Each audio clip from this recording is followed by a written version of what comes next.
The day arrived finally. My most anticipated movie of the year personally has been Thunderbolts. Before we go forward, this is going to be a mostly spoiler-free review. There will be one spoiler-ish, and I'll give you a heads up before that. But yes, back to the subject. I've been hyped for this movie since the first Taylor. I think I have Taylor Swift on my mind. Why not? Since the first trailer dropped, and the trailers were so good. I was really worried about what the outcome was going to be, given where the MCU has been for the past few years since Endgame. It's been really shaky, honestly. But I was still hyped. I was really, really hyped about this one. Once again, it's my personally number one anticipated for the year, and I gotta tell you, it surpassed my expectations. Thunderbolts is our first step. Honestly, Brave New World was good. It wasn't great. It was passable. It had a lot of mistakes. It was sloppy, but it was still kind of giving us a little bit of a toe dip in the pool of what we knew from the MCU. Thunderbolts is full on.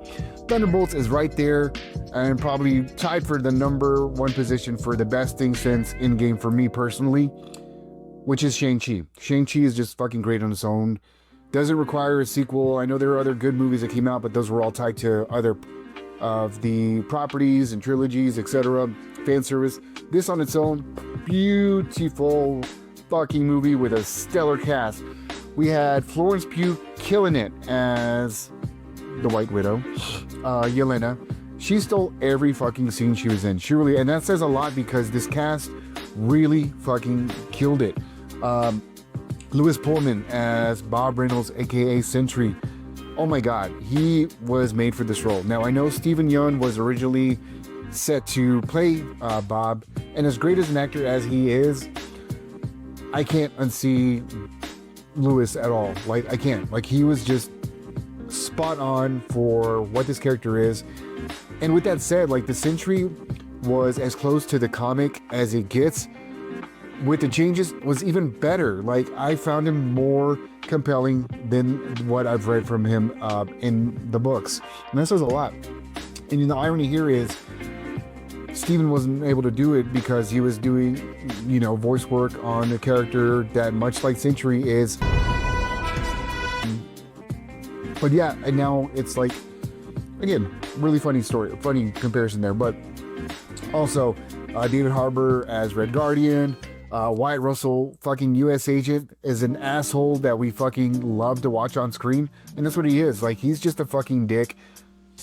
And can't help but, again, be intrigued by him. You had Olga Yorlico as the Taskmaster.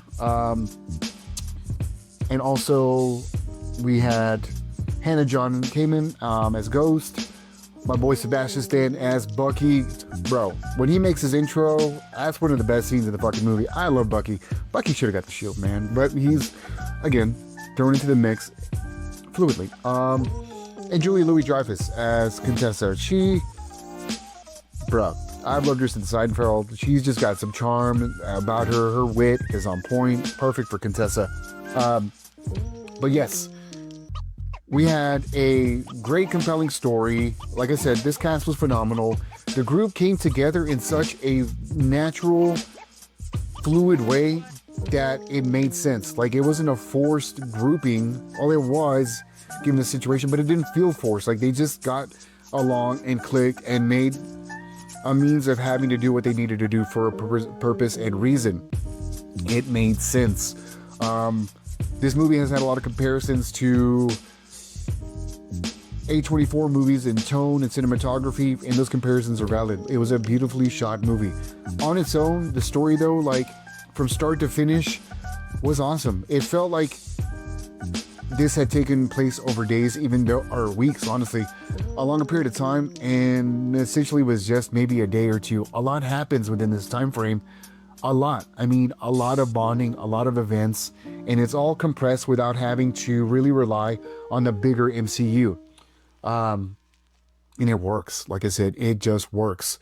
They were able to give all these different B characters, C characters time to shine, and you were engaged. They did what Guardians of the Galaxy did. These non-known characters, like, you were compelled to watch them and intrigued into their lives and their journey. The humor is always going to be there in an MCU movie, but it wasn't as bad or over the top or forced like Thor, God and Thunder. I fucking can't remember anymore. Terrible ass movie, right? But it's our traditional MCU humor. It's these jabs, it's these quips, it's these little things that aren't over the top. They make sense to the conversation and to the storytelling. But yeah, everybody had time. Yelena was clearly the standout. And even then, that's a lot to say because this cast was phenomenal. Bob, again, great. Moments between Yelena and Red Guardian, like that, there you have a conversation in the movie and a point where if he didn't shed a tear, I questioned you. It was really heartfelt, and there were a lot of these because another thing this movie was able to do is bring on mental health in such a way that you were engaged and it made sense to the story, it made sense to the characters. It was a really very fascinating and intriguing way to capture mental health into a flick without being a drag. I fucking loved it, and it made sense to all our characters. Again, awesome story with ramifications at the very end. Big ramifications, right? But still a condensed story. Now, I think the only complaints I would have, if any, I would have wanted maybe a cameo or two. I get why it didn't work, but I guess that's the selfish part of me where I would have liked a cameo. And the CGI was choppy in certain points. But I think that's kind of the consensus with a lot of movies right now. Given that the industry and a lot of our visual artists are being overworked, it's starting to reflect in a lot of movies aside just the MCU movies. But it got a little choppy here and there. Other than that, fucking great movie. It's a solid 9 out of 10 for me. I will say, stick around for the end credits. Here's where the spoiler comes. You've been warned. Step away. Really cool. The very last end credit. If you're wondering why it looks different, there's a reason. And that reason being it was directed by the Russos. And that should give you an inclination as to why, when, where that takes place. Really cool part. All in all, I'm excited about the MCU again. I can't wait for Avengers Doomsday. I can't wait to see this fucking movie again. It's going to be one of those that'll be on repeat. Highly rewatchable. Highly lovable. I fucking loved it. Please let me know what you thought down below. Don't forget to hit the like, the follow, the shares. And until the next alert, my nerds, appreciate you.